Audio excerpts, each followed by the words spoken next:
Eu tenho me interessado muito dentro da área de engenharia de som, né, sobre o problema de síntese de sinais musicais. Né? Então, a gente busca fazer a síntese dos sinais eletronicamente. Quer dizer, então, tudo que eu vou falar aqui está no contexto. Eu gostaria de começar a questão por aí, quer dizer, o que é timbre? Né? Essa é uma questão muito delicada, né? Tem muitas respostas, eu não evoluir um pouco para chegar em alguma coisa a esse respeito. Mas, em particular, eu queria deixar claro que nós estamos aqui num contexto de música já no pós-século XX. Quer dizer, nós temos que lembrar que, até um certo momento da história, os timbres, a discussão sobre os timbres se limitava a discutir sobre de que instrumento vinha a música, certo? O som musical. Com o advento da eletrônica, em particular aí, no final do século XX para cá, essa questão ficou muito aberta. Quer dizer, as possibilidades de produção de sons complexos as possibilidades estão muito amplas. Não é mais meramente você escolher um instrumento, tocar nele, ou combinar instrumentos. É uma discussão um pouco mais complicada que isso. E é por aí que eu quero começar a nossa conversa. Né? Bom, não dá para começar essa conversa sem falar da psicoacústica, né? Tentando aqui delimitar um pouco sobre o que nós estamos falando. A minha discussão vai passar muito sobre a questão dos parâmetros de percepção. A psicoacústica é a ciência que tenta relacionar parâmetros de percepção humanos em relação ao som, em particular, esses aí são exemplos, não estou esgotando a questão, com os parâmetros físicos do som, certo? Então, do lado da percepção, altura, volume, duração, timbre, são considerados parâmetros relativos à percepção.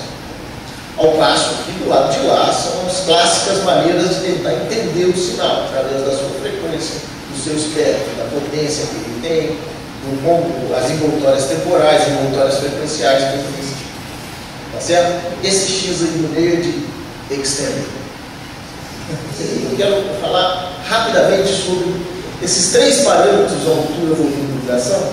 Eu acho que eles vão nos esclarecer algumas coisas. A primeira coisa que a gente observa sobre esses três parâmetros, eu vou chamar de parâmetros de percepção, é o fato de eles serem unidimensionais.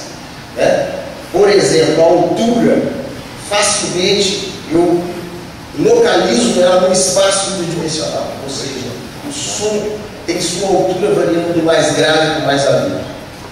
Certo? Então é unidimensional.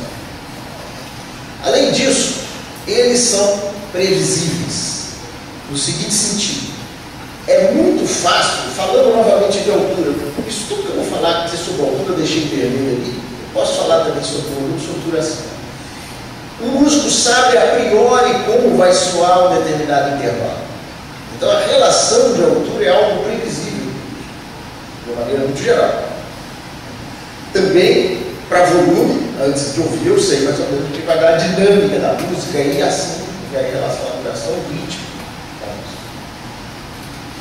Além disso, eles têm uma terceira qualidade de serem reconhecíveis em situações muito diversas. Então, eu reconheço um determinado padrão de altura, intervalo, por exemplo, em situações, por exemplo, tocadas por instrumentos muito diferentes. O saxofone, o piano, coisas muito diferentes, o intervalo vai ser reconhecido como sendo tal.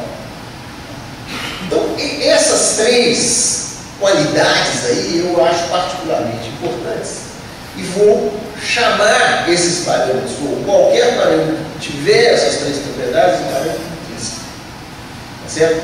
Esses parâmetros eles refletem a regularidade intrínseca do material sonoro. Justamente porque essas três propriedades permitem isso. Além disso, nós podemos perceber o seguinte: é muito fácil, o Adolfo falou aqui bastante de notação em alguns aspectos da música contemporânea, mas eu espero que todos concordem que a notação para parâmetros que tenham essas qualidades é muito mais simples, é muito mais viável e mais, permite um nível de abstração muito maior.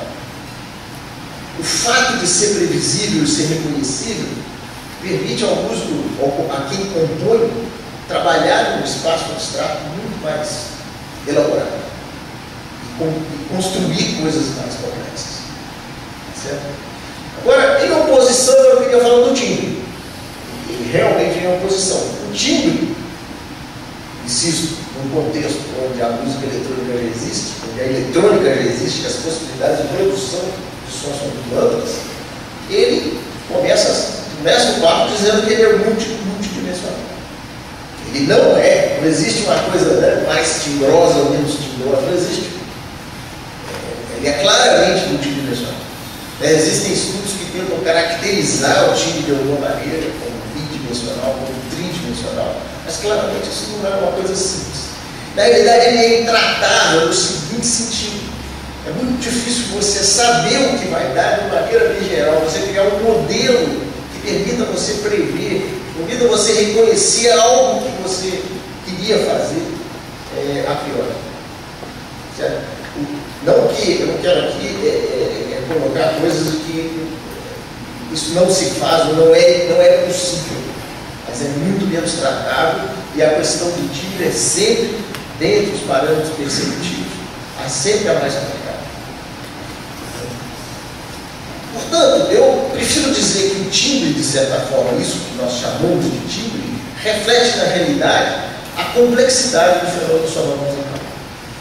Ou seja, é como se tudo que a gente não conhece bem, de alguma maneira, coloca o nome de timbre. O timbre é uma espécie de saco, onde a gente chama tudo que a gente não conhece de timbre. Então, aqui eu estou, de certa forma, propondo uma definição para timbre. Quer dizer, o timbre como o conjunto dos parâmetros dos quais a gente ainda não deu nome. Ou, pelo menos, aquilo que contém alguns parâmetros dos quais a gente ainda não deu nome. Eu digo contém porque eu não sei se em algum momento será possível destrinchar toda a complexidade do fenômeno sonoro musical em um conjunto de parâmetros unidimensionais previsíveis e reconhecíveis. Talvez não seja. Mas a pergunta que eu acho importante é saber o seguinte: a primeira, existem pelo menos alguns outros parâmetros intrínsecos? Ou seja, existem parâmetros com as propriedades, essas que eu citei, eles têm que ser unidimensionais, previsíveis e reconhecíveis. Tá certo? E que, portanto, vejam bem, essa é a parte importante. Se existirem, eles estarão sujeitos, eles serão passíveis de ter uma notação simples, eficiente, e poderem ser tratados de uma maneira abstrata mais profunda. Eu acho essa a grande questão. Se existem, ou se existirem, para que serviriam? Como é que eu utilizaria esses novos parâmetros se eu pudesse descobri-los? Aqui eu queria entrar numa discussão.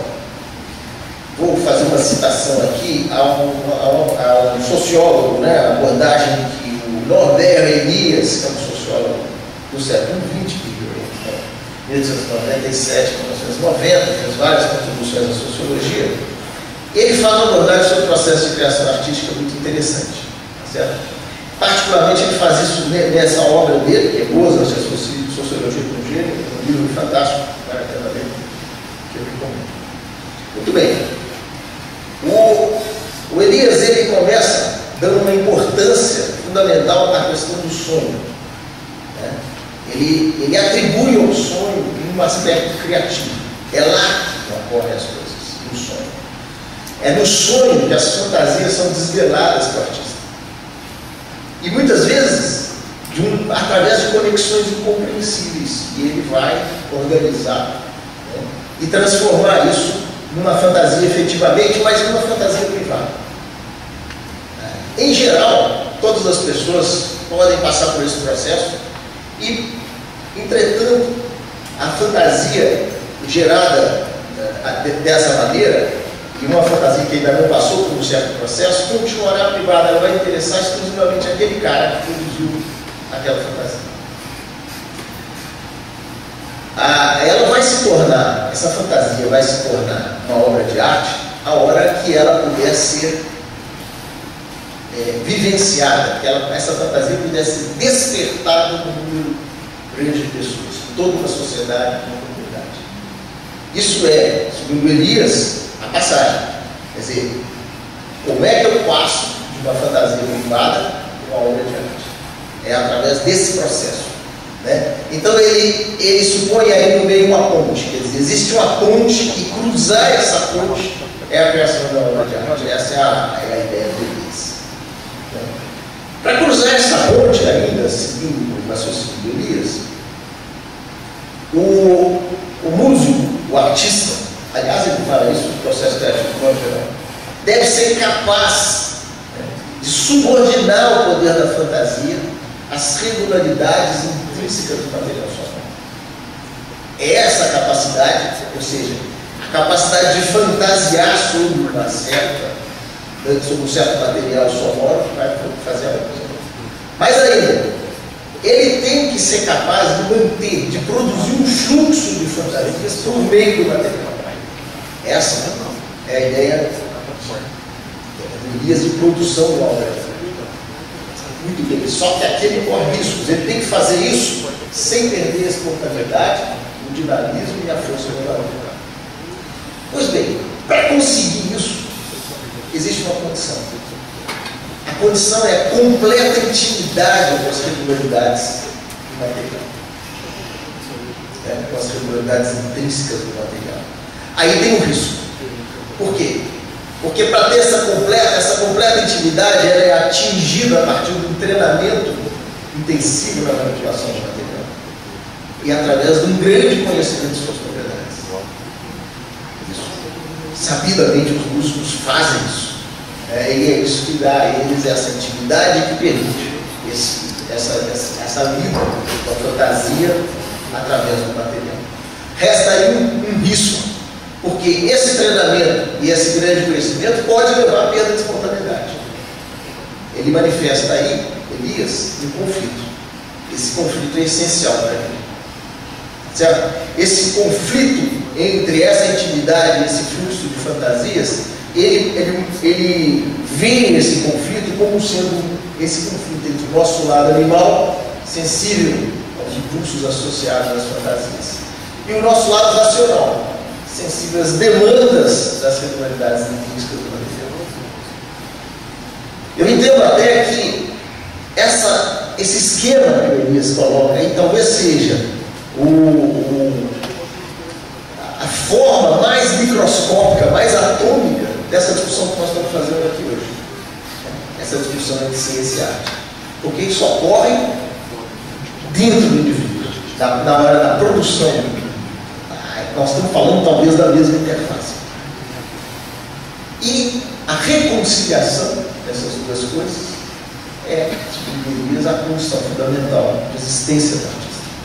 Ele vai existir a hora que ele conseguir fazer essa reconciliação e fazer essa transformação do fluxo alimentar. Ele chama isso de desanimalização, de civilização desse fluxo alimentar de fantasias no fluxo dos conhecimentos. Isso, segundo ele, é em parte a resolução do conflito. Tá certo? Elias arremata essa discussão ainda com a questão da consciência do artista. Quer dizer, é algo que vai permitir ele julgar se aquilo produzido tem valor, qual o valor daquilo, seja em relação às referências socialmente estabelecidas, seja em relação a ele próprio. Muito bem, essa é o esquema de Elias.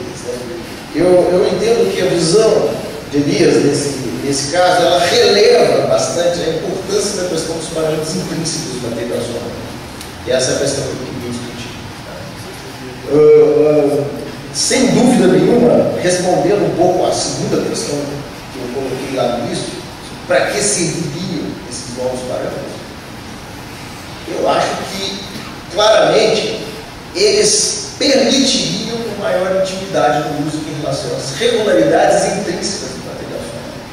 Foi à toa que eu defini aqueles parâmetros como parâmetros intrínsecos, porque o conhecimento deles, a exploração deles, traz intimidade com o aspecto material do material sonoro. Né? Obviamente, desde que o músico seja treinado, esteja treinado a reconhecer, predizer e abstrair a respeito desse conteúdo. Esse treinamento é essencial. E, claramente, esse estabelecimento permitiria também a introdução de elementos musicais novos, envolvidos, certo? E permitiria a existência, o exercício da fantasia do músico em um novo patamar. Quanto à primeira pergunta que eu coloquei, existem outros parâmetros intrínsecos? Essa é uma questão aberta. Quais seriam, como seriam esses parâmetros? Essa é uma resposta, entretanto, para a qual a ciência pode contribuir com a resposta. É uma questão para a qual a ciência pode contribuir com a resposta. Através de que, bom, existe muito conhecimento disponível e a se obter em relação, por exemplo, ao funcionamento do ouvido humano. Por exemplo, em relação ao processo perceptual como um todo, certo? Inclusive o funcionamento do cérebro humano.